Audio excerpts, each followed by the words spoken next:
Do not know. How do we know? Well, we know because it says we're live, but we never know when it's starting or when it's coming on. We need a sound. Oh, we do need some sound. I can just do Aiden's. This is fun. Yeah? I haven't been down here in a long time. Look at all the buttons you have set up. I do. Welcome Fancy. to Wicked Wednesdays. Oh, God. You didn't tell me about that before I agreed to do this. Because I just came up with it now. Sorry. I'm in your space. If you wonder why I'm smiling extra large today, It's because I'm in his space. He likes that. it's because she's here. Little, Can I press the buttons? A little slow jam from our oldest, Mr. Aiden Taylor. For all your audio needs, go to aidentaylormusic.com. Yeah, if you can press that button right there. You press that Yeah? one. Okay. Oh, it has his... Has I his just logo. want everyone to know the button has Aiden's logo on it. It's real top shelf. It's all very branding fancy. right there. Pressed There it. you go. And then we press that one. It'll take the name off. Bazoom. Ooh. And we have somebody here already. Alan, welcome. It's good to see you as well. Hey. That's a very cool way to spell Alan. Awesome. Welcome. And welcome to anybody and everybody who is here to say hello and wonderfully good to see you. Mr. Chris Hill. Hey, Chris. How are you? He can't answer me, so I can just Can answer in the comments. ask open-ended questions into the camera. Oh, look, people are excited. You're here. That's right. Just Mark, just a heads up. Don't have high expectations. Only one L in Alison. That's the right way to spell Although Alison, I by the way. did go through a phase where I spelled my name Allyson. So Alan and I are united. And Alison Schaefer spells it with a Y. That's right. One L and a Y, yeah. Well, awesome. Well, good to see some of you that are here right now. We're going to talk about books today. Are we animated in the little button? Yeah. Jeez. Yeah, it's a live feed on the stream deck, and then you can see which one I is thought which. he was and just playing video games down here. I didn't know he was actually doing stuff. I was also playing video games. It's the first time Alison's come downstairs in a year. It's not true. It's like, what have you been up to? Well, I'm getting really good at this one Xbox game. And we're here. We're talking about publishing this week and books and all those things because it's something that we know about. And it's been a minute. Well, hello to Greg Larkin.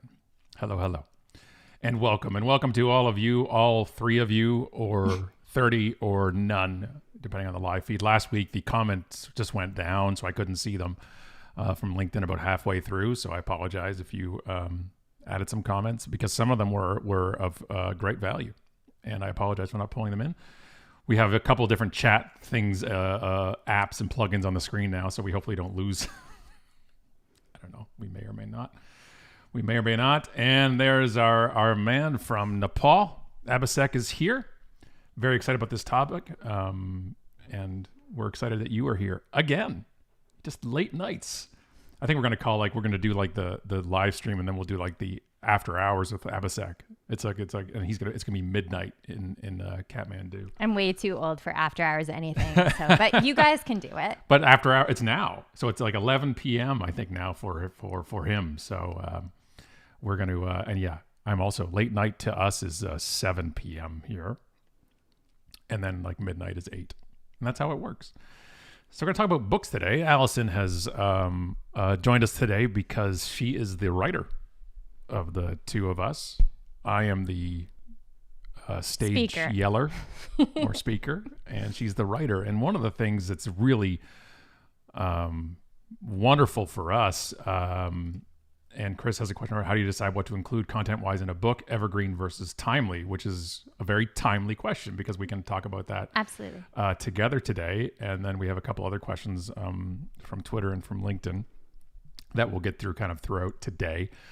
But so one of the issues with books or writing in general is if that is your craft or your talent, or because writing a book, writing anything takes focus and patience, or you can just just kind of vomit out the ideas like I do and not think twice about them, which is not the best way to do things.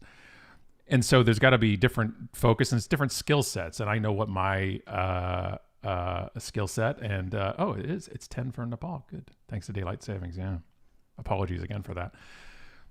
So where the skill set comes into here, and we'll kind of give you a little brief history of stuff before, if you don't mind, if I can ask you some questions about writing as well. Sure. And I'll talk about the book deals and everything else as well.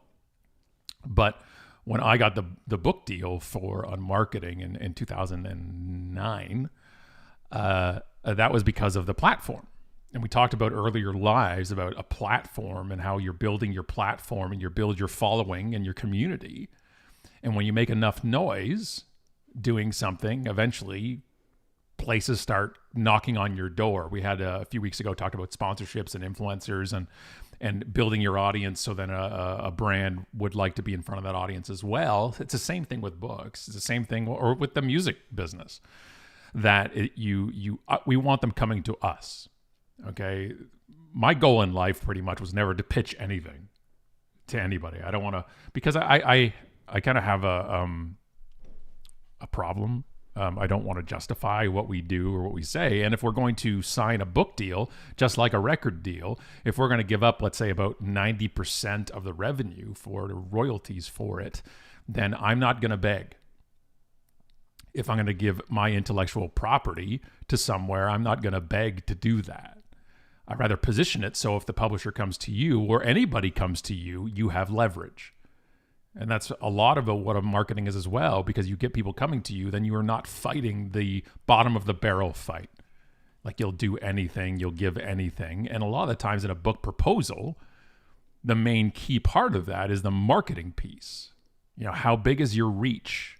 You know, your email list is much more important than your social media follower count, depending on what the book's going to be. So it's about leverage when it comes to you. Hey, Teresa Albert is here. Tuned in just to see you guys. Good to see you. So we're going to talk about, and to LinkedIn user, curious about topic, self-published versus traditional, which we'll also get into today. Yeah, we'll talk about that too. And so they came, Shannon Vargo, who's the editor at Wiley and is still our editor at Wiley, called me up, because what happens is you also talk to each other. Okay, you talk to each other when it comes to authors and publishers, and what happens is, you know, an editor like Shannon can ask their current authors, hey, who is out there that should be kind of next up? Who have you noticed? And people talk to each other. And enough people had mentioned my name that Shannon reached out to me, and she called. I remember where I was. It was down the street, actually, pulling into the plaza, is going into Rabba. Kind of a small store chain, like convenience store, small grocery. And she called and she said, hey, why haven't you written a book yet? And I said, well, why haven't you offered me a book deal yet? And it was like, touche. And then we started talking, and that's how it started. And then we got introduced to our team at Wiley once we signed, I signed the deal, including Mr. Peter Knox. Mr. Peter Knox, who's here right now. Well, yay, Shannon Vargo shout out. Well, screw you. You're getting a shout out too. And Matthew Holt. A well-deserved shout out. Well, this is our team. So this is Peter. So Matt Holt, Pete, and Shannon was kind of our crew at Wiley. And both Matt and Pete are not at Wiley anymore. We just still adore them because we had a phenomenal team, and we have, but it goes deeper than that for us because we make those connections and then we want to stay with it, and we want to, that loyalty means something to us. And I'll get into that later on today as well. So like in our situation, the publisher came to Scott, which obviously is a very privileged position to be in. Not everyone's in that position. But one of the things that was interesting in that is just because you have a platform doesn't mean you can write a book. And so his platform meant they offered him a book, just like they offer books to people with platforms all the time. But then he had to write one, and he couldn't. That's where the fun comes in. Jenny says, screw you, you're getting a shout out, and she laughed at it. Well, screw that too. You're getting a shout out as well, Jenny, for laughing at the line.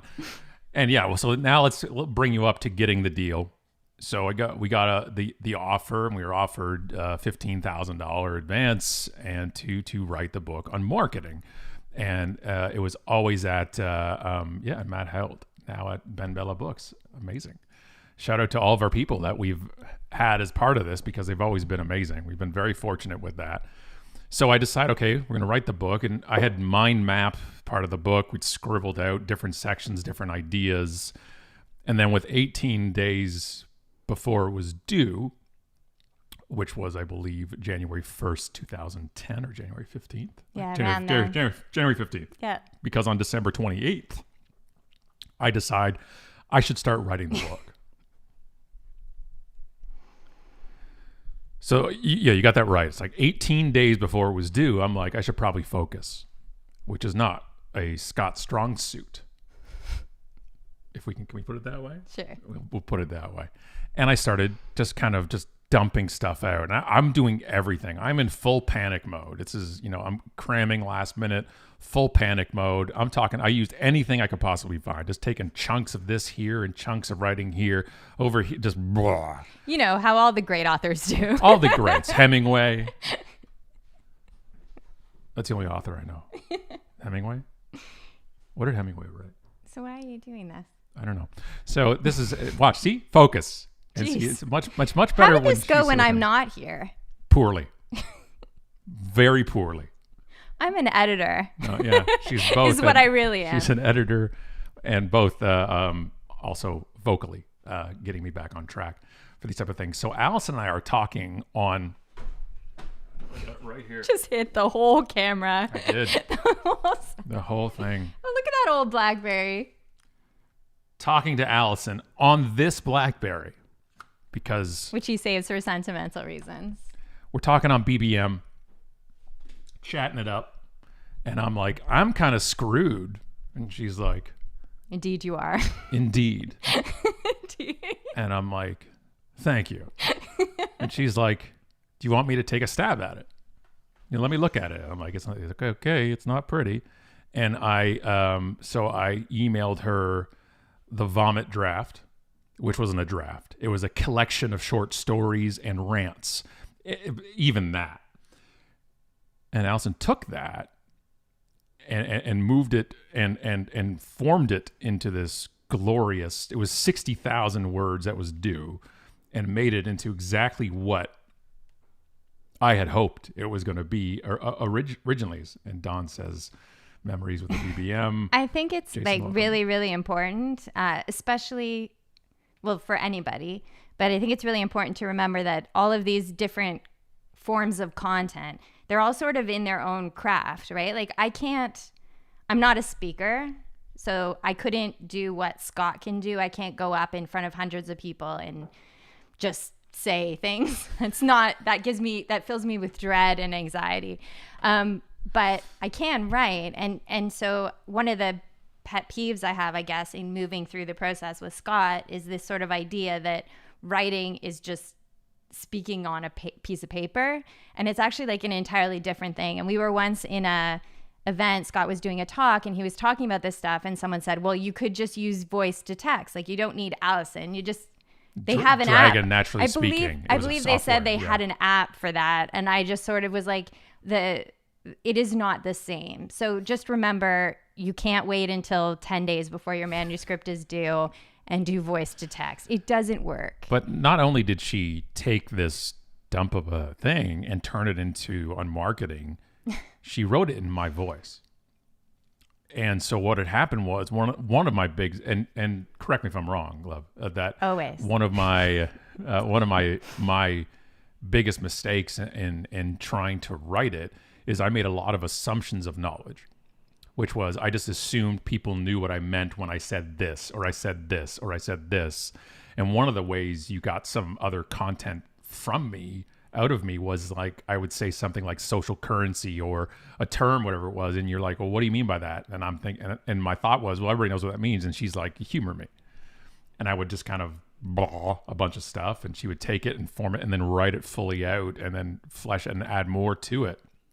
So I had a lot of assumptions. Teresa just made a really good comment that she's working with a book marketing agency, and the biggest hurdle helping authors understand that the content is one thing, but it's the promotion that gets it read. And that's true. And that's been true for Scott and I all along. Like, he has that mind for the marketing and the promotion, and he also has the platform, which is part of that. But you need both of them. You need the content that's written content, not, just scripted content from what you would say on stage or from a video. You need it to read properly. and you need the marketing. So you need to be looking at both pieces, and you can't really have a successful book without both of them. You can have a beautifully well-written book that gets picked up by luck and trends, but if you're planning it out, it's ideal to have both, to work on the writing, but also work on the marketing. And don't assume either of them is going to happen for you. But we'll talk about that more, I guess, when we talk about the different formats. So right? Alison was the secret weapon / ghostwriter. Not so secret anymore. Not so secret anymore. To the point where we went back into the ISBN listing of the books and added her as a co-author retroactively to the original ones as well. And so she's the one that has the experience of all 6 books. And this is where she has the focus and the discipline and the intelligence and the skills, not only as a writer, but as an editor. It's one of the things where it's like, we send the book back and it's already edited, which has been an incredible... Pretty much. Yeah. Well, I can't spell. There's always something. And I think that speaks to our whole theory of content. Like, I know you guys have been talking about different, I don't know if you have yet, but there's all different forms of content, but it's the same thing. We have sort of like big concepts, and Scott uses the stage or a video like this to translate them. And I sort of take the same content, but I use written words to convey them. And it's a unique craft, I think, but the same content. I hope that makes sense. So we'll explain it more. Yeah. Why don't, if I can kind of throw you some questions about writing, and then if anybody has questions while you're watching right now, please jump them in. We can see them here and I can pull them in as well. But let's say, let's go with something like UnSelling or something. So one that you were part of on marketing where you had to come in with the fire truck and rescue everything, but like from start to finish, what's the first thing you do? So, like I said, we sort of plan out our content as a funnel, I guess. So Scott and I both live online. We're constantly researching, constantly reading stories about marketing, about customer service, about sort of trends in business. And we keep sort of a running file. And this started back, I think probably started in the process of doing UnMarketing. We started keeping this ongoing file in our phones at the time, Blackberries at the time, of different links to articles that resonated with those topics. So if something happened in the news with like IKEA, for example, and some situation with customer service, then we would save that and kind of keep it. And we ended up having this huge swath of research, basically. We keep that all and we go back and forth with it. And what we found was that the broad research was great for us having conversations, but that wasn't necessarily what we were going to put in a book. So we kept collecting it. So we had this huge funnel of research. What ended up happening over the time was that big funnel of research became our podcast. So these stories that we were reading and the conversations we would have based on differing opinions because of being 2 individuals, those conversations we ended up recording for the UnPodcast. So we start off with this big swatch of research, and then it gets funneled down a little bit into what makes it into the podcast, which is what we think are the most relevant bits of research as related to marketing, customer service, integrity in business, and overall trends. Then what we would do is that funnel then would get smaller, and that's sort of where blogs, anything we would share on social, for example, would all be sort of the best of the podcast, would end up in that funnel of being shared on social and in writing and blogs. And then the very best of that is the stuff that ended up in books. So it kind of creates this funnel where we do tons of research constantly, a little bit better gets recorded for the podcast, a little bit more focus ends up in books, and then the very best of that, the most emotive of that, the most impactful of that is the stuff that Scott then takes on stage. So what it means is that for a few years, we're sort of building the research, writing the book. And those stories, like the first story, for example, in any of the books, really, at the time, were Scott's main stories on stage. So Joshy, for example, is the opening story, I believe, in UnSelling. Mm-hmm. And then at that time, Joshy would be Scott's opening story from stage. So it's sort of a big funnel. Yeah. And as we started recording the podcast, it really helped me because UnSelling was the first book that we wrote after the podcast has started. And what I did was I actually went back and I listened to all the podcast episodes again. And that sort of refreshed my memory about why each bit of research had been so impactful and how had we felt about it. And I used the podcast as a way to go back when I was writing the books, which is actually a really helpful bit of sort of a process that I ended up applying to all the books since. And it's been awesome. And it keeps our messaging in line because it's always going along the same funnel. So Scott doesn't get up on stage and say something that doesn't go along with a book or a podcast or the, whatever he was posting on Twitter or LinkedIn that particular month. And we should let you know that, and I'll get into this when we go into the slides, but it's about kind of why do you want to write a book? So the main purpose of the books was to get me on stage. That was the main driver of the books. Outside of the fact of you have a book and you have books and it's amazing, but because that's where our money that's how our business is set up. So you have to remember that the books wasn't about revenue; it was about getting the keynote. Because people booking keynotes, one of the biggest things to get you on stage was they have a new book. That was always a big drive. I used to be on a committee over 20 years ago booking one of the biggest HR conference in Canada. And it was always like, first of all, who's had the latest kind of hit business books, because you'll be in kind of the main thing. Our friend and yours, Rich, also awesome photographer, wants to know about the destroyer behind us. Of course, you answer the off-topic question. Obviously, that is. He's obviously sent here to destroy us. Yeah, he's just one of my favorite statues. I just love the statues, and the destroyer is one of the most epic ones. We got it from the Toronto Comic Con, when the kids had to be statue Sherpas to get back on the train. So that was great. And I guess you didn't hear me just shout yes. Awesome. And that's it. And why do you want to write a book? What's your purpose? That's it. And this is the whole, because there's all different reasons. And it's, you just want to write a book. And then another one is you want to be able to have your thoughts go out there, your information, and in a scalable way, meaning you don't have to keep repeating yourself because it's in a book. Another reason is because you want to generate business for your business. And that's what we were doing. And that was for keynotes, but it doesn't have to be that way. You could be consulting, you can be in anything, and a book helps. And it's really for all parts of business. You have to ask yourself why first. And if the reason is because you think it's cool, that might not be the best reason to do something. Like, I've always wanted to write a book because I'm a writer, and I was happy to write a book. But in the format of our business, it made sense for us to write a book because the market that hires Scott wants business books. And so it worked for us. Mm-hmm. But if you're not, you have to find out why, because it takes a lot of work. It's a lot of time and energy. And especially if you're, a smaller company or an entrepreneur, it's really important to ask why. And one of the things I love that you do, Alison, with books is that we take, like, I have, we find stories in all different ways. You guys send them to us. We find them on our own. We see them in a newsletter, or preferably we experience it. So one of the things we try to focus on in the books is also our take on stuff, and especially our experiences, and even more so for me on stage, because what we don't want to do is have the same old example, the same old story. So in my kind of vertical, what I do, there was a lot of stories about whatever it is, great companies and customer service. And I open my talk a lot with the Ritz-Carlton Joshi story. And that's a risk though, because it's not our story. So what it is, well, it's our take. There's not going to be any new words written. All the words in the world have been typed. It's your take. And this is one of the things too, Love, and I'd love your take on this, is it's constantly one of the biggest hurdles for people when I've talked to them or done consulting for them, was that they're like, well, there's just too many books out there.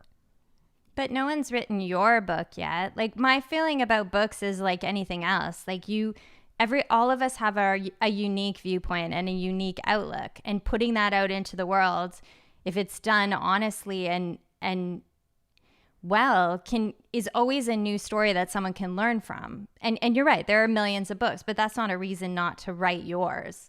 Yeah. I just think no one else can be me, no one else can be Scott, and no one else can create the work that we do together. And it's the same for you guys. There are a lot of books, but every book speaks to people in a unique way. And so, yeah, I don't think that should deter people. Yeah, and that's where, I don't. And especially these days too, right? The barriers to entry are different now, to the point where you could publish something, using Amazon and I think it's KDP, and you could put something up tonight. Which is related to the why as well. Like our book, the reason, and it comes back to that conversation, which we can talk about. I'm not sure if we're there yet about, self-published and using a publisher. That's part of the why as well. There is certainly a benefit in self-publishing, and there's certainly a benefit in being able to say, I want to have this published tomorrow. I want people to be able to buy it tomorrow. But that all comes back to your why and figuring out what is it going to do for your business?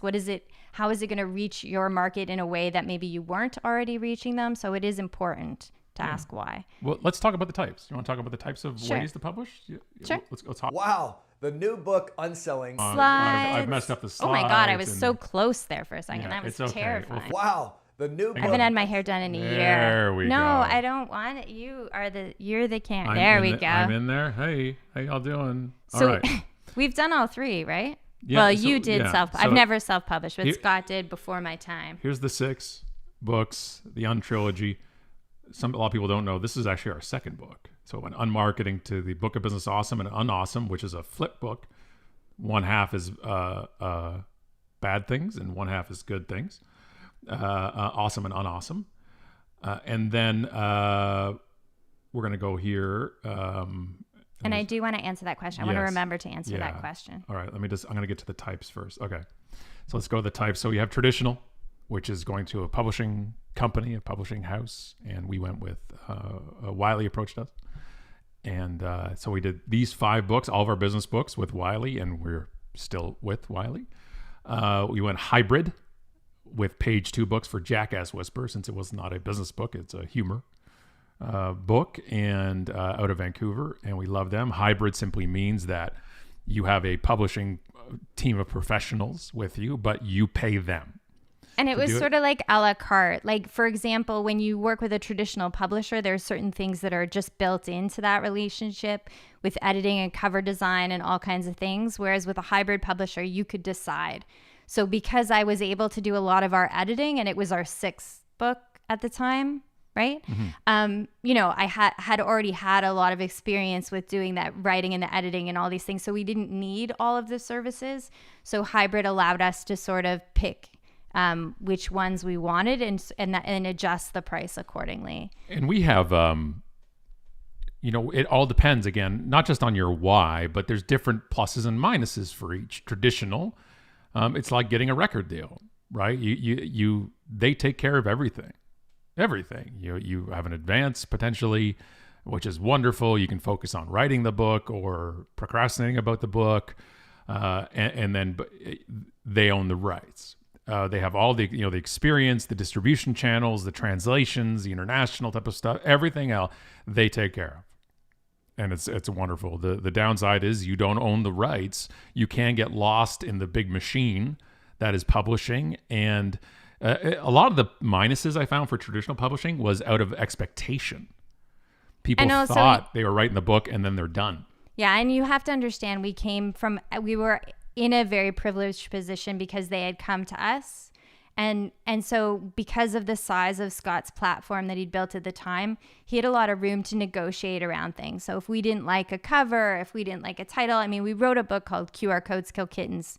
So that speaks not only to the relationship over the years that we'd built with Wiley, and the trust that they had in us, but also they knew that Scott could move books. So he could have written a book that was called pretty much anything. And it was, so, this is always part of the negotiation, is in figuring out what's really, in the end, it's your voice and you have to protect it. And sometimes that means not being able to go with a traditional publisher, or it might mean that a traditional publisher won't consider looking at your book. So the nice thing about self-publishing and the nice thing about hybrid is you get a chance to prove yourself, which I think is important and really important. The one thing I don't like in traditional publishing is when they offer deals, and I believe all the big houses do this. They offer a deal which is like, here's your publishing deal. Not only do you not get an advance, you have to guarantee you'll move X number of copies, like thousands of copies. And like, that's the business model. They want books and they want to move books, and you're not their only book and you're not their most important book. And that is how it goes. And you have to prove them that you can move books, which I think is one of the reasons that, doing a hybrid or self-published first to kind of prove your why, I think can be very worthwhile. And we have these kind of thoughts of like, well, if my Twitter following is 10,000, then I should sell at least 1,000 books. And that is not even remotely close to the case. 3. Yeah. And that's it. Look, it's very hard to sell books. It's very hard to sell a book. Yeah. It's one very copy. Hard. And so anybody here who's watching right now or watching the recording, if you've put out a book before, well done. Yeah. It's hard. And if you sold 1 copy or 100 copies, well done. It's hard. It is hard selling books. It is hard, especially in this day and age, to sell them. And so whatever way you've gone and whatever you've done, kudos to you for doing that. It is tough. It is tough to do any of these type of things. But you also have to look at this stuff of where, again, it's the why, what do you want to get out of it, and kind of the point. But the reason why we're willing to give up like 85 to 90% of the royalty for a traditional publishing house like Wiley is they take the risk. They take the financial risk to do this. They print the books, they warehouse them. And I can't imagine the number of unsold books that they have from the kind of delusions of grandeur from authors of how many books they're going to sell. One of the most important parts of the proposal is the marketing plan. So if you are thinking, even if it's just a little fleck in your brain of eventually you may want to write a book, your job between now and the point of either pitching a book or a publisher coming to you, your job is to build your platform, build your community. That's what they're looking at. Okay, it's again, same as the music industry. It's not about finding an author who has no following and nurturing them and growing. And just like in the music business, A&R isn't as much anymore, if at all, about finding those hidden gem acts and developing over 3 to 5 years. They want to put their money on the lead horse, on the one who's doing the work already. And so that's where you want to look at, you're building that community, because it's also when you build that community, and I've said this every week on these lives, when you build that community, it's a well that you can drink from forever as long as you share. And so when UnMarketing came out, when we got the book deal and the offer and then writing it, that's how the UnBook tour worked. Is I went back to the community who helped me write it, come up with the ideas, because they told me what tweets resonated, what worked.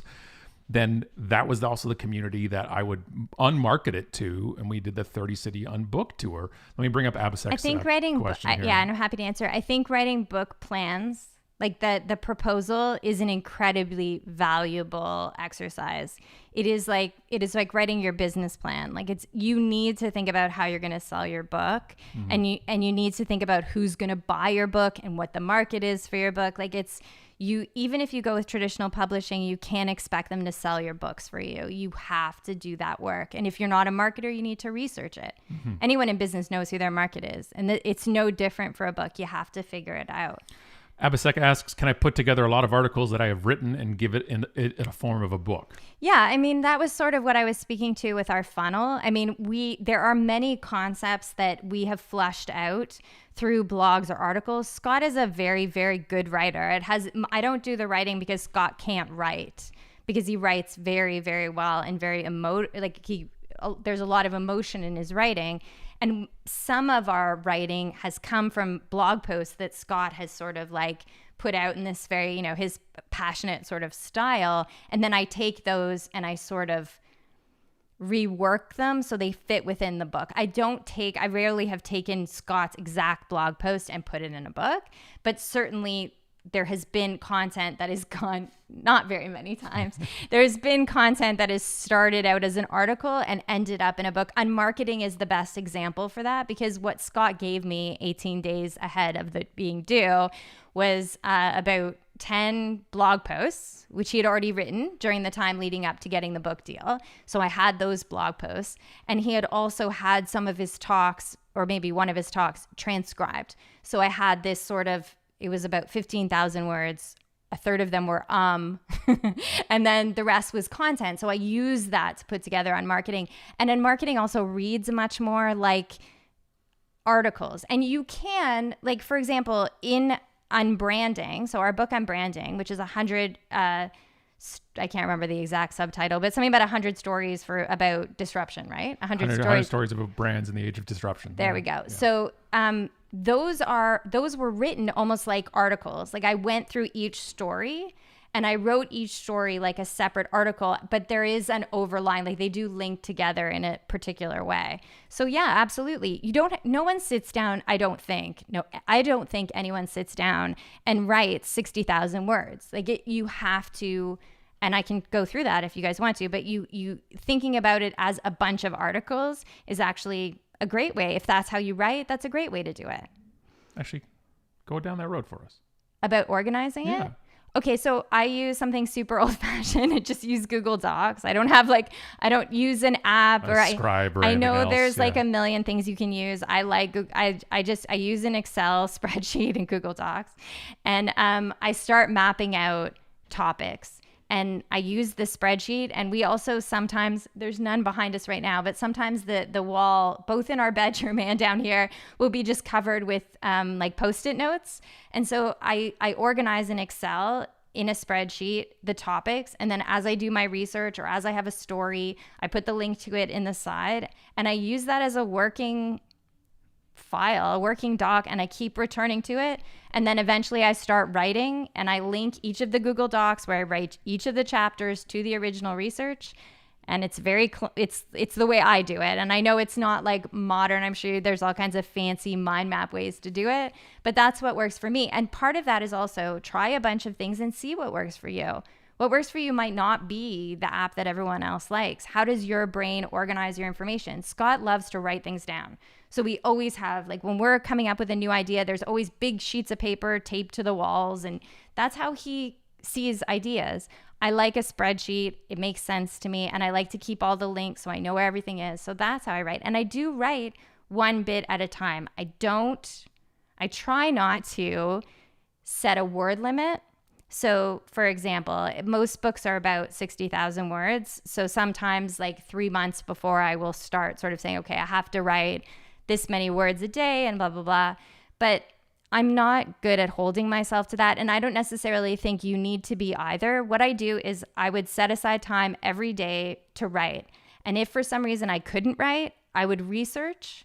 So I'm always working on the book, but I'm not always writing, because just like many things for me, writing is creative. And so I can't force myself to write. I am not able to. But what I can do is I can force myself to sit and be in the project. And so every day I sit there, and most of the time I write, but sometimes I also will listen to a podcast related to a topic I'm writing about, or I'll watch a documentary, or I will do research on something that there's a certain gap in our research. I'll do research on that. So the dedication to focusing on the project is every single day, no matter what. But that doesn't mean I'm always writing, because I can't force it. That's important with writer's block and for me. Yeah. There are many people who would say if you can't write about the book, you should be doing some other kind of writing with a prompt or something. That's not how my creative brain works. But, try a bunch of different things. Try prompts. They're really helpful for a lot of people. Or do what I do. And as long as you're focusing on the project, let your mind work in different creative ways. And that's really what it is, right? It's what works for you. And that's something we've been talking about all of these past 6 weeks. It's about going with your grain. What works for you? What allows you to have that creativity for it? And one of the things I also like about Alison when she's writing is that we don't take a story that was out here. As an example, Big Ass Fans. So a company out of Kentucky we love. They pay like 43% above state minimum wage. Like they're really good with their people and vendors, employees, and everything. They're just one of our favorite companies. And so we saw the story. I saw it, flagged it in our notes, put it down. We put it in our spreadsheet of what we wanted to do. And then Alison interviewed the founder. So it wasn't taking the story and giving our commentary on the news story. It was taking the story and then interviewing him. I think you have to do more. Yeah. Like, I just think one of the things that I can say, like when somebody asked about so many books and whether it was worth it, I just don't write a lazy book. Like you're right, there are a lot of books, but the thing about there being a lot of books isn't that your voice isn't important. It's that you got to put the work in. Like we've interviewed a lot of people, and it's very easy to take things from other people or other interviews from people, but we try as much as possible to do our own research, or at least put our own spin on our research.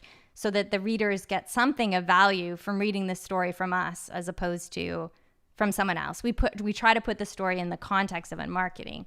And sometimes that means having to do a little bit more work, like interviewing or doing some research. Casey, hey Casey, good to see you. Thank you for that explanation. Post-it notes are amazing, and like that you can't force it, but you have separate time for it too.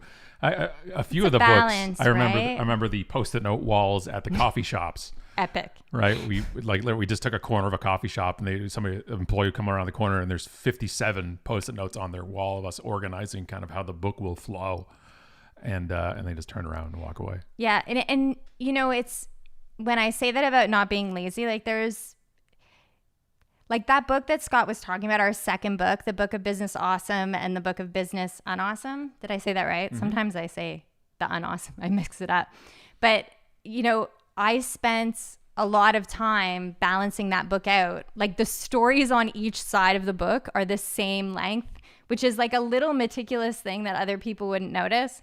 But the thing about work is, you know, if I hadn't done it, it would seem weird. You know, sometimes the work you put in has to seem almost unnoticeable, if that makes sense. The details, you know? And the books always go with the brand because the brand is us. And so, but even with the original Unmarketing, one of the things I was concerned about was it wouldn't be in my voice. I wanted that you're reading the pages, it sounds like I'm talking to you. And the same thing on stage, and the same thing, the consistency across all the boards. And it's really short chapters. It's like on purpose, 54 chapters for one of the books. And there's a couple, sometimes 2-3 pages each. Some could be a little bit longer, but that's just the way you can pick it up and put it down. And that almost all of them are kind of individual thoughts. So it's not written as here are the 5 steps, and it just kind of continues throughout it. They're almost like you can open it, read a story, and put it back down again. Which is based on our why. Because in asking the why, it isn't only about why it's good for us. It's about, okay, so who do we, and some of this is not, we don't know for sure. It's us making estimated, you know, some educated guesses. But who is our audience? Who's reading the books? And our thought was that they're busy and that they might like to read 3 or 4 pages about a particular case study and then be able to close the book and not have to go back and reread it the next time they pick it up. You know, we wanted it to be easy to digest, sort of like more article style. And so that was all purposeful and all based on our why. Yeah. And Abhishek was mentioning the brand and the back page was so perfectly aligned. It's funny and sarcasm as well. Well, that's the point. Because it's our voice, and we just, you know, we give the gears to a lot of things and a lot of the contrarian style of stuff. And that's not a brand thing. We sat down and said, we need to be contrarian. It's simply the personality. And then we look at it, and there's a lot of BS in the world and in publishing and in business books, especially. And and that's what we wanted to feel. But that's the goal, is that Abhishek, you sitting there in Nepal reading the book, is saying, this was written for me. That's the goal of the book. And I'm not saying it's for everybody, but I am. The goal is you want somebody reading your book is saying, this was written for me. This was written for me, as opposed to this is written so the author could hear themselves talk. And that's one of the issues out there, is that why are you writing that book? It can be a vanity project. Literally self-publishing back in the day, at least in my circles, was called vanity publishing, which was you can simply publish a book and you have to pay for the printing and all it. And that's changed as well. But it was called vanity.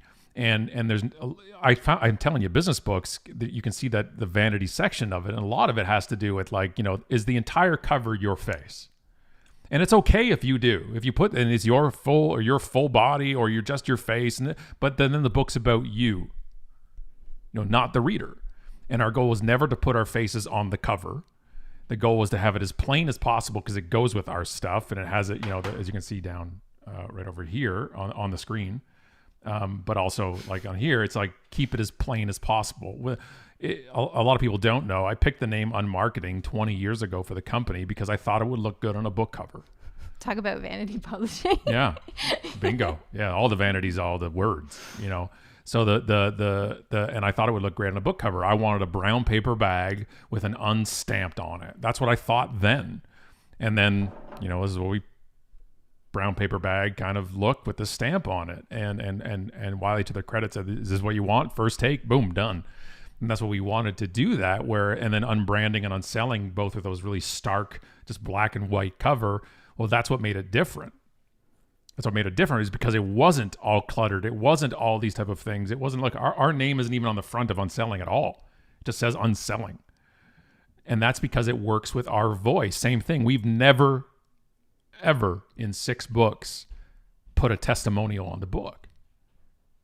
We've never asked for one from somebody. We've never put that there. We've had fun with it. Let me go into the slides for a second again because we showed an example of this. I'm kind of jumping all over the place like usual. I messed up your That's flow. okay. That's okay. We'll get you to all these things here, but let's show you the nope. Where's the back of the book? I almost wore that shirt for this. That would have been really embarrassing for me. I'm glad I didn't wear it. I was close. I didn't even put it in. That's okay. But what we did do, I will do something else though. So what didn't you put in? I don't think I put the back cover in. I think I took the photo of it, of the testimonials, the fake testimonials. Yeah. I could have sworn I put them in somewhere. I got them here. Hang on. Let me find it. I got them. Where? Aha. Here we go. You're so quick. In the basement. You have been working down here. So here's the testimonials from our first book. Insert name here as written a game changer for insert industry here. Famous author who hasn't read it. This author paid $8,000 to be part of my author program, and da-da-da-da-da. So a lot of the things is we found with books was QR code ones are funny too. QR, and I actually have the picture of that too. Sorry, I interrupted. So here's the testimonials no one has said ever. I'm pumped that this brand is forcing me to technology I don't understand. QR code of the company car makes me think that the brand is forward thinking and hip, that type of things. We just play with it because it's our voice. It's the way that works for us and our style. And to the point that we thought it was such, I'm going to pull up some of the contests. And, well, we love seeing you too, Kiki. Thank you for coming. My brand is called Why PowerPoint Sucks. It's a workshop for business school students thinking about it. It will look good on a book cover. Yeah. You know, the first article I ever wrote for my company was called The Power Is Not the Point, about PowerPoint. Trademark and marketing. Bingo. So we wanted to kind of throw it on its head, and we decided to pay for reviews for UnSelling.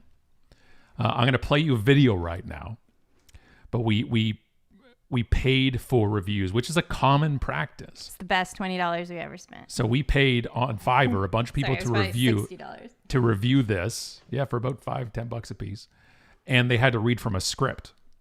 So we're gonna give you the medley now of the testimonials from people who have not read the book, who are paid to give testimonials. And I had to try to think of the most ridiculous words I can get them to say. And one of them is bomb diggity. So you ready? You ready for this? I think so. Okay. Wow. The new book, UnSelling, the new customer experience is the bomb diggity. Bomb diggity. The bomb diggity. Bomb diggity. Bomb diggity. Bomb diggity. Bomb diggity. Bomb diggity. Bomb diggity. Bomb diggity. Bomb diggity. Bomb diggity. I've never read a business book this epic. Trust me. Trust me. Trust me. Trust me. Trust me. Trust me. Trust me. Trust me. Trust me. Trust me. Trust me. Trust me. Go to unsellingthebook.com now. Woo! Woo! Woo! Woof. Woo. Woo. Woo. Woo. Woo. Woo! I've seen Scott laugh many times, but he was like, at the time, our desk, our mini office was in a corner of our bedroom, and I rarely have heard him laugh as loud as he did watching that video. I had tears running down his eyes. He was so flippin' proud of himself. It's pretty fantastic. That's pretty much what it was. He liked I was it. like, yeah, that was the... And so we ran with that, and we put it out there. But we used that as a promotion for when UnSelling was coming out. And so we used that the video that way. And... it was glorious. And none of them wrote. I would like to answer their question about QR codes. Yes. So, did you see that? Rich says, are you planning a redacted version of QR codes kill kittens since they recently became usable? If you have read QR codes kill kittens, you will know our main problem with them was that people were using them without asking why. So now that they work, we stand by it. Yeah. Oh, I still don't think they stand work. by Yeah. it. And by the way, thank you the 3,000 people that sent us articles about QR codes resurgence. I love those stories. And I was quoted in stand by it. We were quoted in the Sunday New York Times about it a month Made ago. my mom very happy. And yes, and the point is, yeah, well, it only took a pandemic for them to be adopted, but also if people are still human. And one of the biggest things I'd said on stage countless times was until your phone recognizes it in the default camera, so it's not going to work. So now Android and iPhone both do it, which is amazing. And Rich, I have read it. Trust me. And he uses the trust me from the Fiverr clip. Well done, Rich. Good for you. And Cindy's, oh, hi, Cindy. All my favorite people from back in the day are here now. Thank you. I'm glad you liked it. And that's really what, so that was the fun. And in promotions, if you're not going to have fun, what's the point? Also, love, when do you know you're done writing the book? Oh, goodness. Never. You just, at a certain point, I mean, at a certain point, you have to, this is one of the great things about not self-publishing, I think, for me. Because if I had to self-publish, I would just keep writing and editing probably forever. I can't imagine I would ever get to a point where I was happy with what I was writing. And so the nice thing about a publisher, or even if you work with a hybrid, is that it sets some deadlines for you. Because like anything else, at a certain point, you have to let things go. It's never going to be perfect. In every single one of our books, even though I have read them many times, Scott has read them usually at least once, right? Before we publish them. They go through editors. Even when we used a hybrid publisher, several editors went over the book. There's a whole go back and forth process, which I'm happy to explain if someone wants to know. But like a lot of eyes go on a book before it ends up published. And still people find spelling mistakes. People find grammar errors. They'll tell you. I once made incorrect Bitly links for one of our books, and Scott had to fix all the links inside. Mistakes happen. And within a certain, even though I'm a pretty big perfectionist, which can be crippling, I think that at a certain point you have to just let it go. So I don't know if I ever knew the books were done, but I do think that setting an expectation of completion and good enough is an important part of the process. So if you self-publish, I would really give yourself some kind of date, some kind of end date, because eventually you got to put it out in the world. And is it true the book is ready for public viewing when you hate it? No. So the thing is, one of the interesting things is we have been able to do audio versions of, I think, all our books. I guess Except QR Kittens, codes yeah. can't have an audio version. And, when you record an audio book, it is kind of grueling. And you read your book with an audience and you get stopped for every imperfection. And all of a sudden you find all of those mistakes that people were sending you.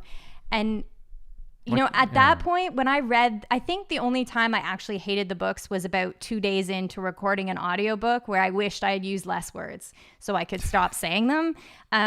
But no, I didn't get sick of it. And that could be because of the way I set up my workflow. Like, I think if I forced myself to write every day, I would hate the book by the time it was done. I certainly do other kinds of writing for academic kind of writing, and it does get to a point where I hate it. But I think that I don't think you should, because especially when you're doing it for business, like in our world, when the book is done, that's not the end of us talking about it. That's the middle for us, really. Like we do the research and we look into it and we flesh it out and we write it, and then the book goes in, but then there's a whole other side of the process where we, do interviews and we talk about it, and Scott goes on stage and people ask questions and people read the book. And when people, hopefully, when people read the book, they want to engage on it and talk about it. So no, I don't hate the book when I send it in. I don't even hate when you guys talk about QR codes now. Like I don't. But I think that's partially because I don't force myself to only stare at a book. I remember I have a creative brain and I need other kinds of content and stimulus. One of the things I gotta add to the slides for the Academy, I have to remember to. I'm on a taller chair. I can't put my head. I can sit up a bit. There you go. No, go ahead. Go ahead, too. I like it. There you go. One of the things with that it took multiple books for me to get to the point. Sorry, multiple books and Alison to get me to this point, because I would fret. I would always fret because my work a lot where I do the heavy lifting part is the marketing side of it, the promotion side of it. And so when that comes into play, and I'm always stressing about how many copies have we moved, when is this gone, all these type of things. And I'm just like, I want it to do well. And Alison said to me, love, we have a best-selling book. We have an amazing book. We have this, but it's amazing when we submit it to the publisher. Okay, we can't control how many people buy it. We can't control who it resonates with. Is that this is the book we want, and we put it out there. And the people who will like it will like it. The people who don't don't. They'll give you a bad review here. And we've gotten our share of all these type of things. It's a whole section we're going to add to the slides as well about dealing with those type of things, because you are so vulnerable when you put it out there. When you put a book out there, you're hoping people like it. You're hoping it, but everything is personal. And when our marketing went up on Amazon originally before it was out, the first review we ever got was 1 star before it came out. And the person said, I haven't read this yet, but I disagree with the premise. He gave 1 star to the thought of our book. So it's going to happen. It's going to do. So I stopped looking so vehemently at sales numbers and so much on that, because we can't control it. And if you're going to be validated by external opinions about it, then a lot of times you're setting yourself up for potentially a letdown, where you have to put yourself into that book and you put it out there and said, you can't get away from a lot of this stuff because you're still going to take it personally. But what you don't want is somebody writing you 6 months after the book is out and said, hey, you spelled this word wrong. People will do it anyway. It's they fine. will do it no matter There's what. Chris made a comment about self-publishing that you could keep going back in and editing. I think that it's wonderful to be able to go back and edit your book. I really do. But for me, anyway, that would be crippling. I would be constantly editing my book. And so again, it's the why, right? Both as the author or the business owner and as the reader is figuring out how that works. I would eventually, we have talked about one of the nice things about self-publishing is being able to put up, addendums or added chapters. And you certainly have much more flexibility to be able to go in and make changes. It just depends on how your brain works, because that would be crippling for me. I would still be making edits to UnMarketing if I could. So it's good for me that I can't. And Chris brings up about there is a huge difference now with self-publishing as well, because you don't necessarily have to do what you used to have to do in self-publishing or vanity publishing, which was you put the book in, you send it to them, and you have to order X amount of copies. You have to pay for the print run. Like so we had on demand. Yeah. So like with like Amazon and some other places as well, they can do a print on demand thing. Somebody orders it, they print off a copy of the book and send to them. And before, we'd have to, it's economies of scale, right? So if you wanted 1,000 copies, they'd be much cheaper than 100 copies to print, or you'd have your garage full of 5,000 copies of your book. And so we did that with Page Two, with a hybrid company. We did 10,000 copies, which cost us $20,000 to print. But then we get, the revenue from it as well. And then we also did a digital version and then an Audible version as well for that. And so you can do exactly what you're saying, Chris, too, is you can go in, especially if the book's based on tech, because tech is always updated. And one of the things about UnMarketing, the original one, is that we have 3 versions. We have the hardcover, the original copy that is out of circulation now. We have the paperback, which is if a hardcover does well, usually then moves to paperback, which is a revised and updated, which came out in 2012, I believe. Yeah. The only thing we really revised in that one was adding Google Plus as a thing, and the only description of Google Plus we put in was LOL. Actually, I spent hours working on that paperback. So there we go. So my contribution to the paperback was LOL and Google Plus. And then with this one, with UnMarketing, the second edition, which I know it's odd, but it's a 3rd version of it. We actually changed the subtitle. We crossed out Stop Marketing, Start Engaging and changed it to Everything has Changed and Nothing is Different. And this came out in 2018. There's also several new chapters and a lot of updated. That's what I was going to get into in the inside of the book. But on the outside of it, I forgot what I was saying. I'm sorry. That's okay. We revised it. So when we revised the cover, because we had realized that 2010, the original book came out. In 2018, this came out. And in those 8 years, obviously this was a lot social media and tech based. A lot has changed. And so what we decided to do was change, because it was no longer an awareness of social media, stop marketing, start engaging. But okay, so with all the changes in those 8 years, it was about everything has changed, but nothing is different. The core was still the same. And we wanted to come out with a new version of this, but keep the core. So the idea was that we would then add any updates to any section we thought was relevant, which was most of them, right? Yeah, almost every chapter got an update. And how we did it was we kept the original chapter, and then we added a section at the end of the chapter that was like put in a box, like a text box with some shading so it would stand out. And then we sort of wrote for each chapter like a little update. And some of them were personal, like some of them were personal stories.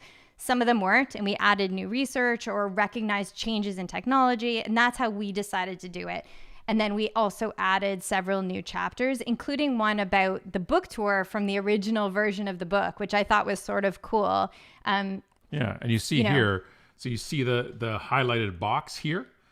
That's the updated version for that chapter. So the original chapter's here, and this is the update. And it's not a whole updated version, but like it's a note about, like for example, one of them is called Stirring Coffee. It talks about Scott choosing between McDonald's and Tim Hortons.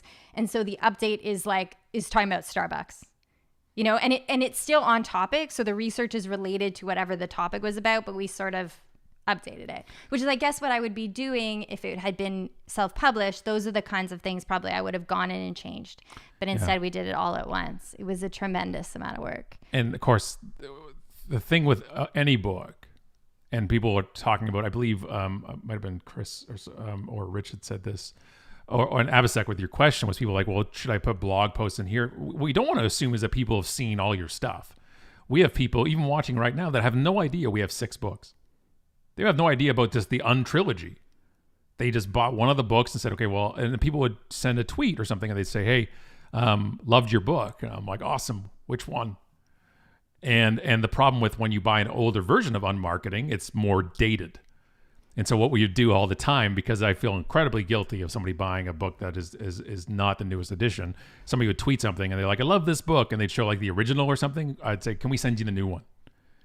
Because I don't want to pitch them and say, go buy the new one because you like that one. But it was like we've added some stuff to it. It's shifted a bit. And I think that's a nice thing you can do in business with books. Like if writing isn't your main source of revenue, like it isn't for us, we have things we can send people, which is sort of a nice connection.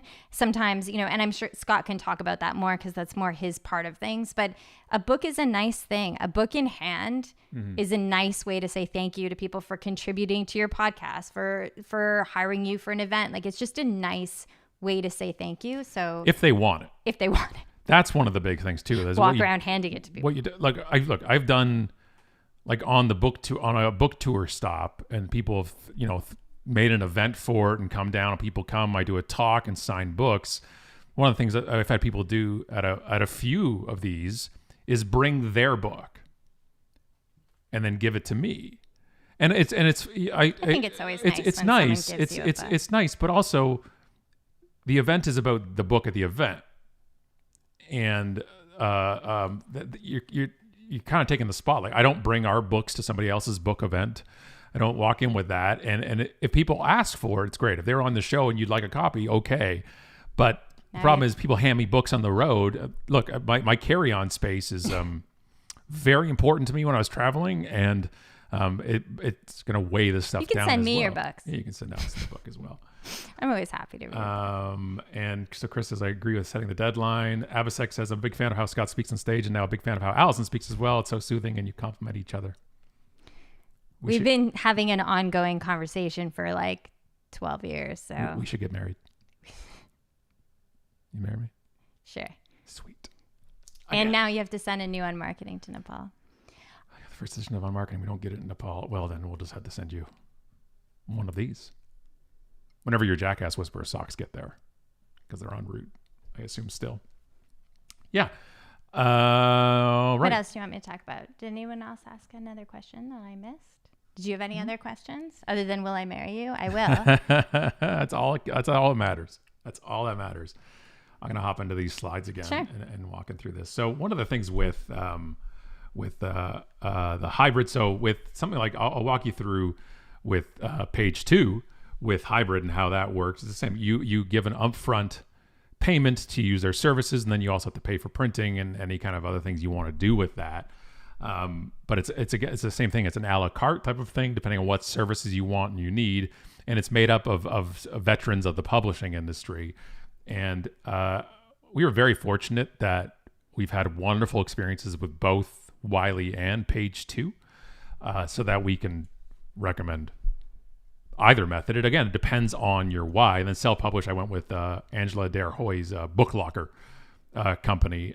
She's an advocate for authors and for writing and the craft, so it was logical to go. But that was a great unmarketing thing because I subscribed to her newsletter, writersweekly.com, and I kept going. I think it's Writer Weekly or Authors Weekly or something, and I would read it, and then I'll be like, well, this is the only place I'd go with because they're the ones that also stand up for things, and I've learned from them, so I went with them.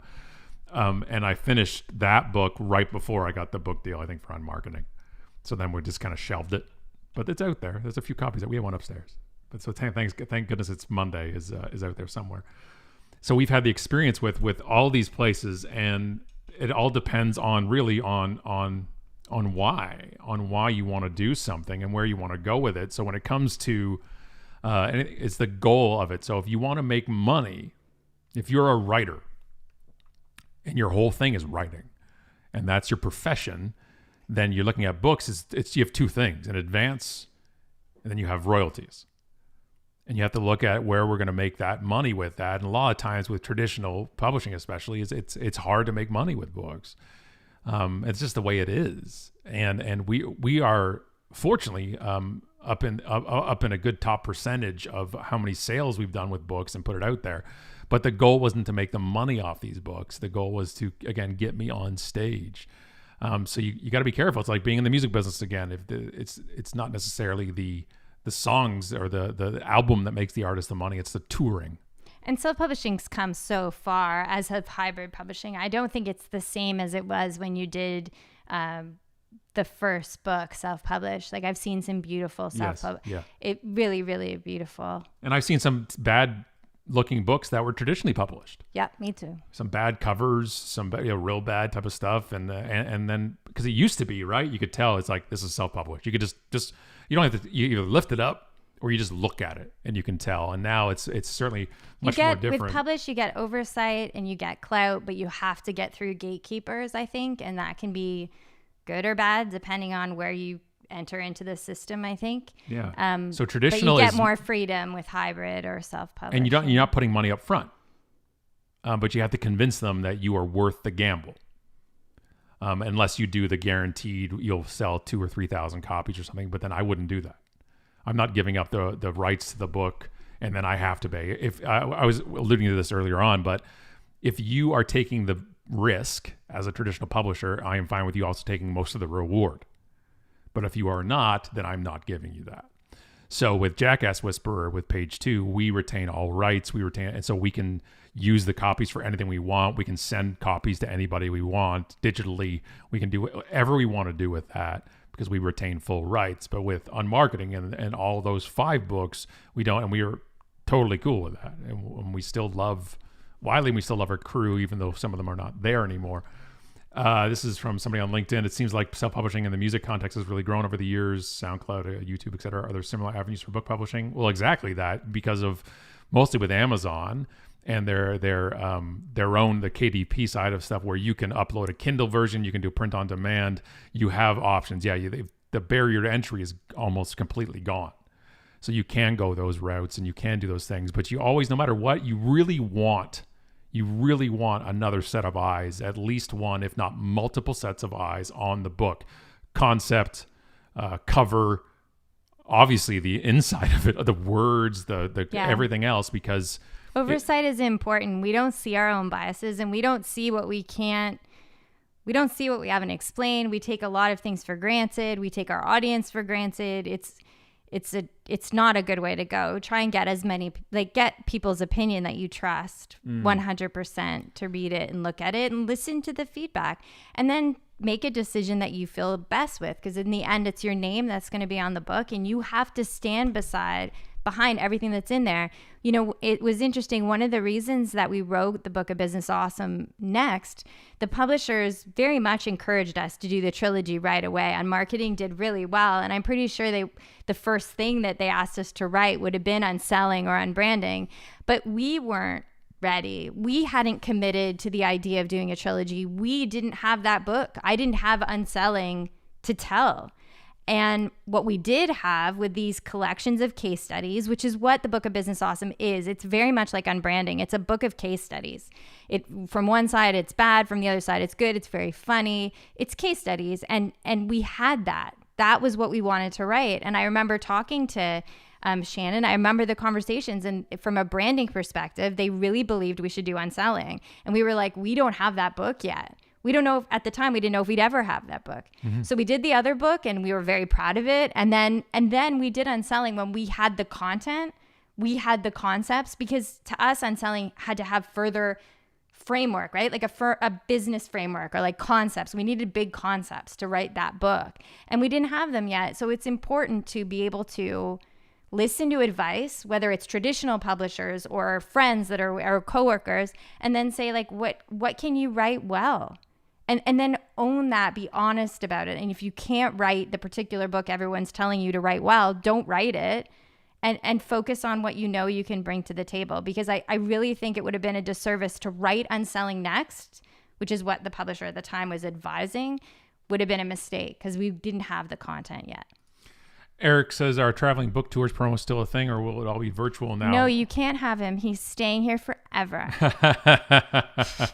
Yeah, so overall, obviously, because of the pandemic, you're not doing these things, but I see that stuff coming back anyways. I think it'll come It's back. the question is, should you do a book tour? And I set up some slides on it here too. Sorry, we're jumping around to it, but this is our testing ground. So I'm going to talk to you about the UnBook tour. So this is the first book tour. So the top corner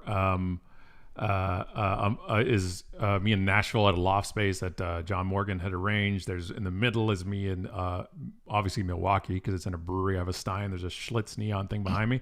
Beside that is a car dealership in Edmonton. Next is a classroom in Buffalo. Then is the Detroit Public Library. Gorgeous place. That we got tossed out of because we stayed too late. And then the last one down there with the table set up is the Dallas Social Media Club event. That was the first stop on the first UnBook tour. So about these type of things and about book tours, everything, it said from the get-go, right, with UnMarketing was we were never going to do a book tour.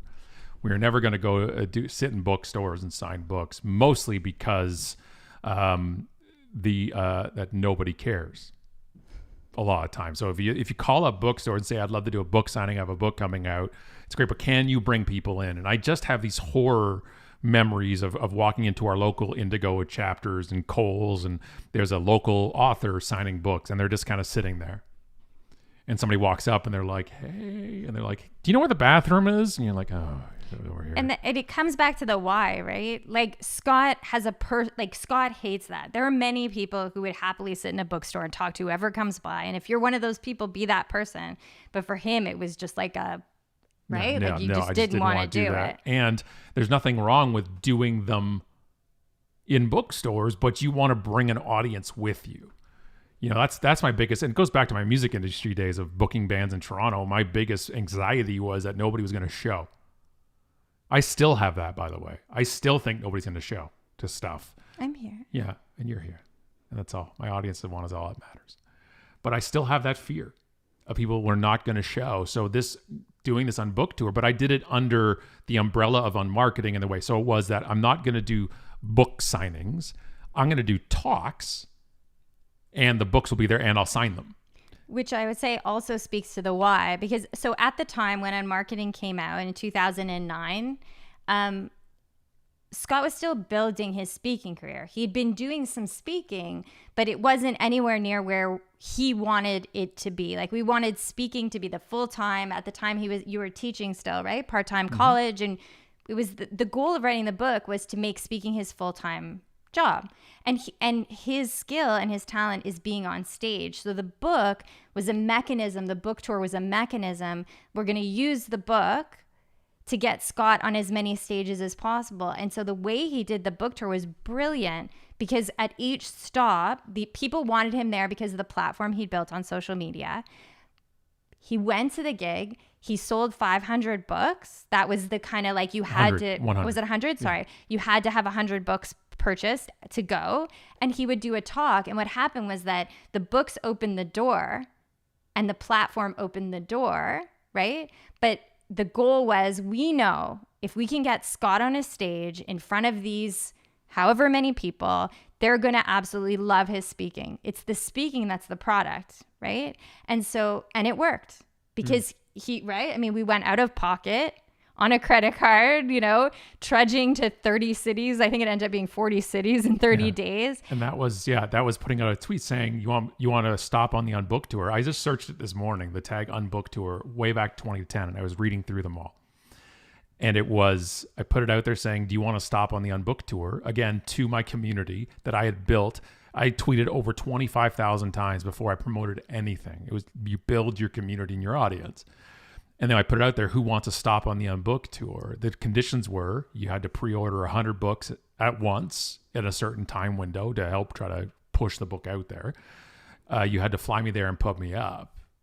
And the thing was, though, you had to fly me there and put me up because I didn't have any money, right? The recession had hit, everything. I closed my viral video agency. It was just like, I can't afford to fly to these places. The publishers are, and rightfully so, they're not going to fly you to places. They're not going to pay for that either. But I said, this is what I was going to do. And I put that in the pitch for the book on marketing to Wiley. I'm like, this is how I'm going to move them. Not with my list. I'm not going to tweet. This is what I'm going to do. And they're like, okay, we're your Huckleberry. Let's do this. And then they were very supportive on that too. Very supportive on making sure the books got to the right places. Who should order them? Should they go through 1-800-CEO Read, now Porchlight Books? Or should they go through this Barnes & Noble here, does this, and if you sell enough at the Barnes & Noble in Manhattan, they'll put the book in the window, and that's good to know. And so you do all these things, and then the logistics of making all that happen. And so 30 cities ended up saying yes. And the reason why I wanted to show these slides in a car dealership and a loft space and a classroom and a brewery is because out of these 30 cities, the majority of them were put on by people and then were friends or turned into friends from a community that had never run an event before in their life. Yeah, they're mostly social media clubs at the time, was like a big deal. Was that? Right? So half of them were American Marketing Association or social media marketing clubs. associations, right? And one of the reasons I said 100 books was I knew they could pull 100 people in. You got to pick a level and a number that they think their members could do. So a lot of them then sold tickets to a luncheon or to the evening for $35, which covered the copies of the book plus for the venue or for the food or whatever else they're bringing in. That was very purposeful of picking that numbers. The second book, when it came out, it was 200 copies because they didn't want to do the 30 That's cities why I said again. 500. I'm like, I thought it was more than 100. 100 a piece. And here's the thing. We're not making money on that. No, we made no money. We bet on Scott. 30 city book tour with no revenue over 10 weeks. And that was leading up to, before that was no revenue for a long time. But it was look, a wing and a prayer, as they say, right? We just put it out there and I said, no, it's going to work. Wasn't a wing and a prayer. But the goal was moving books for books. But the goal really was have me speak 30 times in 10 weeks, because the best way to get speaking gigs is to do speaking gigs. And that played into it. And I'm not exaggerating. I didn't stop speaking for 10 years after that. Yeah, it changed everything about our business. The book, the platform was what got us their attention. The book was what opened the door, and we just bet we would spend all our money and get Scott on as many stages as possible, and we bet, and it worked out.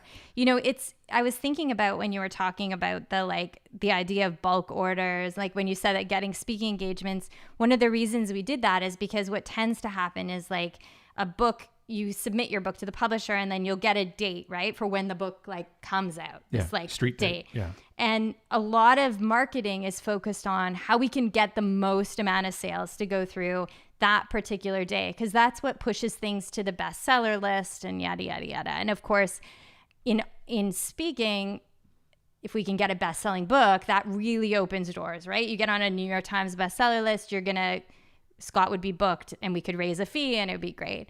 The problem is, after writing 6 books, I will tell you that it almost never works. Mm-hmm. That, we've had we've had everything from, pushing sales, and then Amazon cancels all of them and gets in touch with everyone and says, hey, you guys want to You want a refund? Click here. We're like, what? We've had changes in days. We've had large bulk numbers miss the date by a couple of days. We've, it's gaming the system, which is a lot of, unfortunately, what marketing is about, isn't as safe a bet as betting on what you're good at.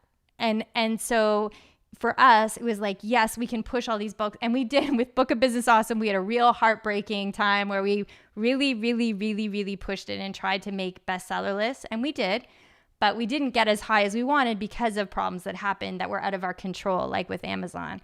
So when Scott was talking about the book, you should be happy with the book when you hand it in. You should measure your success by how happy you are when you submit the book, is because, things happen, pandemics happen to people's books. Amazon messed up for us many times. A million things, logistics, Canada Post, the UPS, things happen.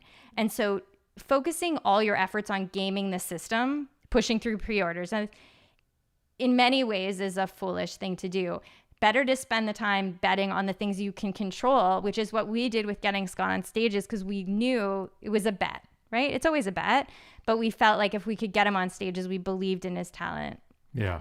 So try not to game. It doesn't work. Abhishek comes out and first he asks how old when the book came out, but he's asking because is anyone too old or too young to write a book?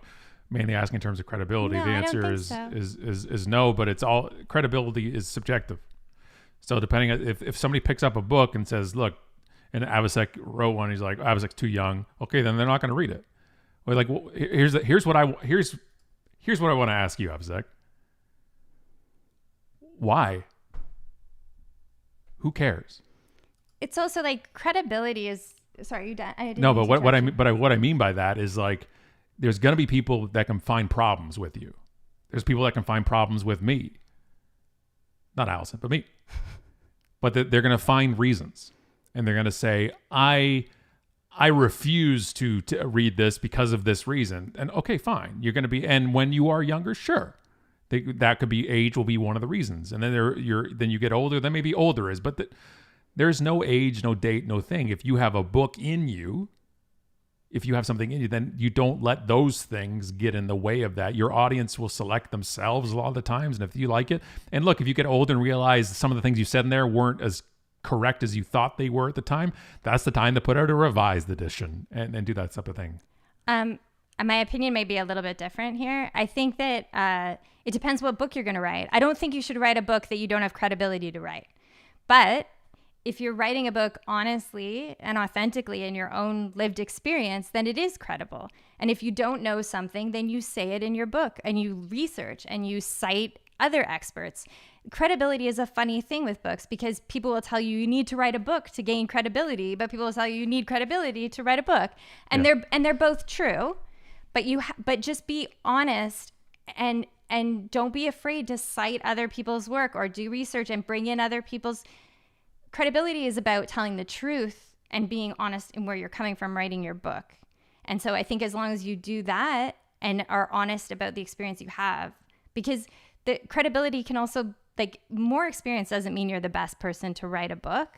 Sometimes it makes you a worse person, right? You just hate writing it more.